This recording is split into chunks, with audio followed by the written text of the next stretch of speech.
Hey brother, if you're waiting for a breakthrough in your life, and this could be socially, financially, whatever the case may be, and I know that I'm definitely waiting for a breakthrough as well, it's hard.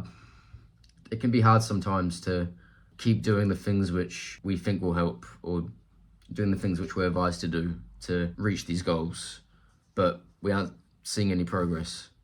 Maybe you do it for months and months, and then you still see nothing. It's tough. And as well, I find, at least I used to experience this a lot, is that it's really easy to get jealous, especially if you see someone who does have what you want. Like if you see someone drive by in a nice car, or walk up to their nice house, or maybe they have a nice woman next to them, maybe they're laughing along with them, maybe they're clearly having an amazing time. It's easy to kind of see that and then kind of get all sad and think to yourself like, bro, why couldn't I have that? But the thing I want you to remember is that, and bro, you probably heard this advice a lot, is that God has a plan. And the reason why I believe that this is so important is that you need to understand that God knows when you're ready for a blessing, and God knows the right time to give you the blessings that he wants to give you. And so the thing that I encourage you to think about is that, what if the season that you're in right now is just preparing you to receive the blessing that you want?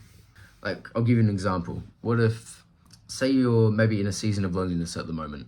What if God is allowing you to be in that season of loneliness and isn't maybe giving you the woman of your dreams, or isn't giving you all the friends you may want?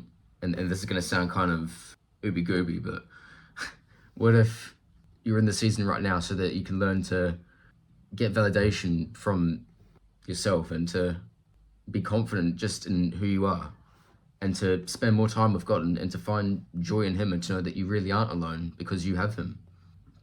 Or what if, say, if you're working on a business and you want to become financially free, maybe the reason why you aren't making all that money in like 2 months, maybe the reason why you aren't reaching like 10K a month as fast as you want to is because, bro, imagine if you did get all the money that you wanted.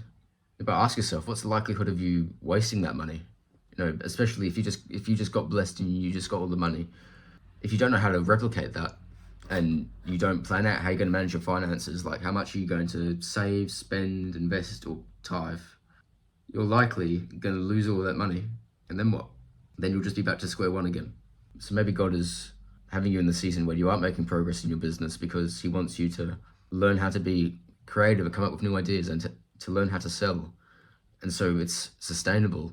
So eventually you can be financially free in the future, and then you can provide for your whole family, because you know how to make money, and because you can then give them the lifestyle that you want to give them.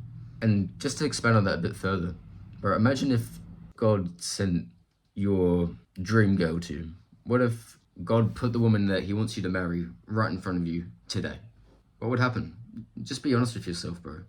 Would you be able to romance her and to then have enough money to take care of her? Would you be able to give your wife the life and the experience with you that you would want her to have, and that you think that would be enticing to her?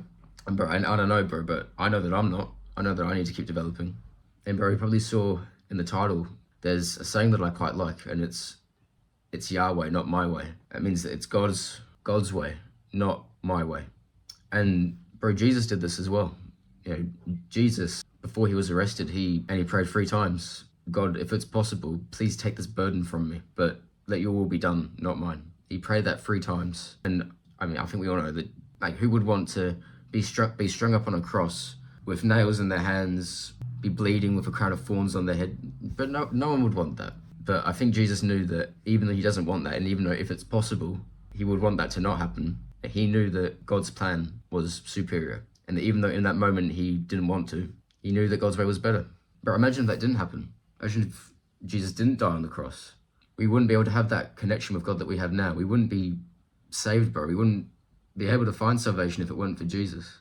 And bro, because of him, now being a Christian, it isn't just a case of it being a religion. It's an actual relationship with the Lord. And this applies to all areas of our own lives. Like, as I've just said, use this season to get ready for the blessings that God is going to give you. And bro, God doesn't hate giving blessings, bro. God doesn't just want to give you just a little tiny bit. God wants to bless you abundantly, but he wants to make sure that you're actually ready and you're going to make the most of his blessings. So bro, going forward, if you're waiting for that breakthrough, just keep praying, keep looking how you can serve God and how you can build up his kingdom and how you can get yourself ready for the blessings that he wants to give you. Anyways, bro, thank you for watching this video. I hope that you enjoyed it. Feel free to subscribe if you did. Happy New Year, bro. I'll see you in the next one.